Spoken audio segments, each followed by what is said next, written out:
A primeira turma do STF condenou mais 7 réus da trama golpista. Eles fazem parte do Núcleo 4, acusado de atacar adversários e o sistema eleitoral.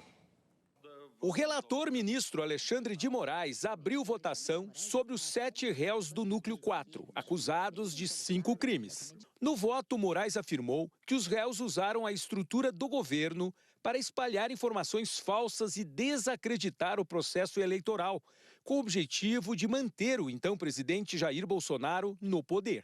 É uma falácia, é uma mentira absurda, criminosa e antidemocrática dizer que essa utilização de ataque à justiça eleitoral, de ataque ao poder judiciário, de ataque à democracia, de discurso de ódio, que isso é liberdade de expressão. Isso é crime tipificado no Código Penal. É um instrumento de agressão, de propagação de discurso de ódio, de ruptura ao Estado democrático de direito. Ele afirmou que o objetivo foi gerar o caos e abrir caminho para uma ação do Exército. A ideia era, desde aquele momento até o dia 8 de janeiro, que os manifestantes fizessem um caos social para exigir uma GLO, Garantia da Lei e da Ordem, e, uma vez acionado o Exército,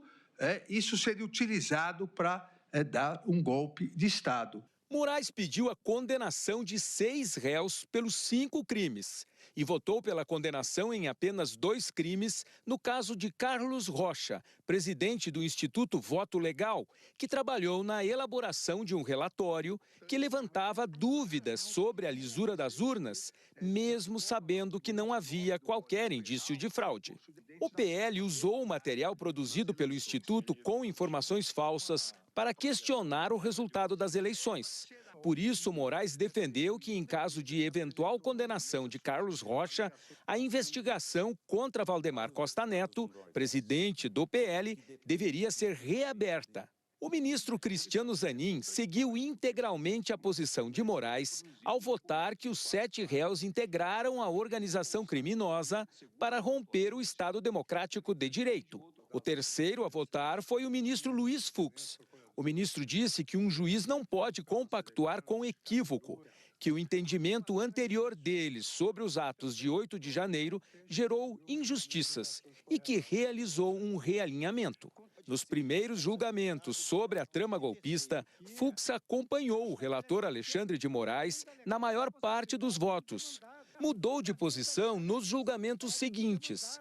No mês passado, no julgamento do Núcleo Central, envolvendo o ex-presidente Jair Bolsonaro e 7 aliados, o ministro divergiu dos colegas e votou por condenar somente o delator Mauro Cid e o general Braga Neto. Hoje, Fux abriu divergência mais uma vez e votou pela absolvição dos 7 réus. Reforçou o entendimento de que não cabe ao Supremo analisar o caso e considerou que não é possível responsabilizar os acusados pela tentativa de golpe. Não há uma linha sequer na denúncia que indique qualquer tipo de ação dos réus a relacioná-los com os danos praticados em 8 de janeiro. A atribuição a alguém da responsabilidade por resultado danoso exige que a acusação demonstre a existência de nexo de causalidade entre a ação atribuída ao acusado e a produção daquele resultado.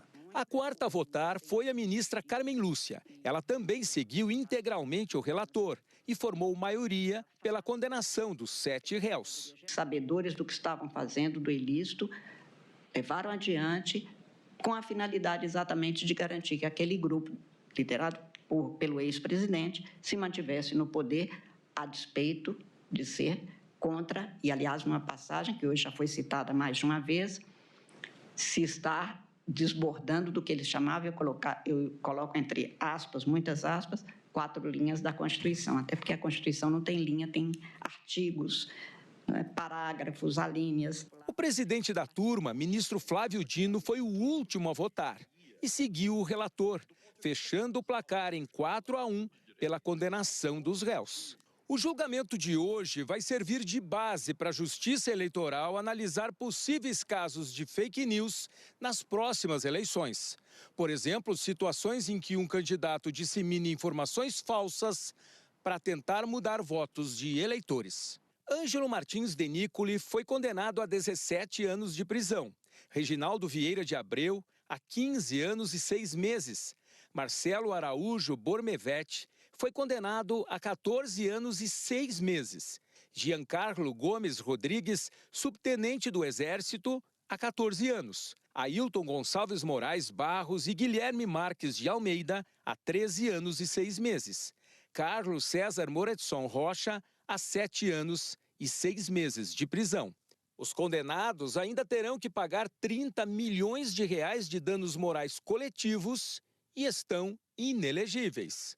E hoje o ministro Luiz Fux encaminhou um pedido para trocar de turma no Supremo. Ele quer assumir a vaga do ministro Luiz Roberto Barroso na segunda turma, que se aposentou na semana passada.